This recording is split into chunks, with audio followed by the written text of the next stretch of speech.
Aujourd'hui, on est avec Luc et Blandine Bourreau de l'œuvre d'Orient pour nous parler des projets de l'œuvre ici en Irak. Bonjour Luc. Bonjour. Luc, est-ce que vous pouvez d'abord vous présenter? Oui, donc nous sommes Luc et Blandine Bourreau, puisque nous sommes en couple ici à Erbil.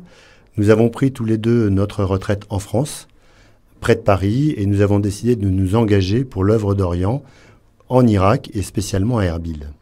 Est-ce qu'on pourra savoir pourquoi vous avez choisi l'Irak? Eh bien, l'Irak, pour nous, est une terre de grande curiosité. Nous ne connaissions pas beaucoup l'Irak. On en parlait beaucoup en France et nous voulions découvrir la réalité en Irak. Et nous sommes très, très heureux d'être ici. Et nous avons déjà beaucoup de relations très amicales. Et donc, c'était le bon choix. Luc, est-ce que vous pouvez nous parler des projets de l'œuvre d'Orient qui ont été accomplis l'année dernière et des projets de cette année? Alors, nous avons beaucoup de projets en Irak, mais parmi les plus importants, il s'agit de la santé. Nous souhaitons aider les populations irakiennes à améliorer leur santé. Nous avons créé une maison pour les patients atteints d'Alzheimer à Slémanie. Donc cette maison, elle est terminée et elle accueille ses premiers patients dès maintenant. Et une deuxième maison qui, elle, est à Duhok, qui accueille des personnes âgées et des personnes handicapées. Et celle-ci va ouvrir en 2022.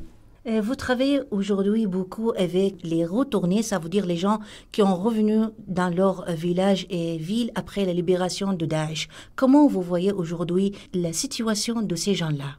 Eh bien, effectivement, depuis plusieurs années, on aide les familles qui le désirent à rentrer chez elles, à Karamlès, à Karakosh et dans la plaine de Ninive. Ce qu'on constate quand même, c'est que les populations sont heureuses de retrouver leur habitation, mais il y a un enjeu économique, il y a des revenus assez limités, il y a eu beaucoup de dégâts dans l'agriculture par Daesh, et maintenant nous souhaitons encourager l'économie pour que les populations retournées aient un revenu plus satisfaisant pour qu'elles soient plus heureuses dans leur maison. Et aujourd'hui aussi, il y a beaucoup de gens qui veulent quitter l'Irak pour retrouver peut-être la paix et du travail. Que dites-vous pour ces gens-là? Bien, effectivement, on constate d'abord qu'il y a eu un grand traumatisme quand Daesh a obligé les populations à quitter la plaine de Ninive et Mossoul. Ce traumatisme, il faut le reconnaître. Donc tout ça va prendre du temps. Et la deuxième chose, c'est que l'Europe paraît merveilleuse aux populations d'Irak qui ne sont pas dans une situation très facile. Nous venons d'Europe et nous savons qu'en Europe, ce n'est pas facile non plus. Il y a des difficultés économiques, la vie est chère, les relations sociales sont parfois plus dures qu'en Irak où les relations sociales sont très souples. Et donc, moi j'encourage les gens à réfléchir à deux fois avant de faire le grand saut vers l'Europe, parce qu'il y a un risque d'être déçu en Europe. Luc, je suis sûr qu'avant l'arrivée en Irak, vous avez beaucoup vu des photos ou vous avez beaucoup lu aussi les situations en Irak. Est-ce que vous voyez que ça ressemble l'idée ou l'image donnée par les médias et ce que vous avez vu ici jusque-là?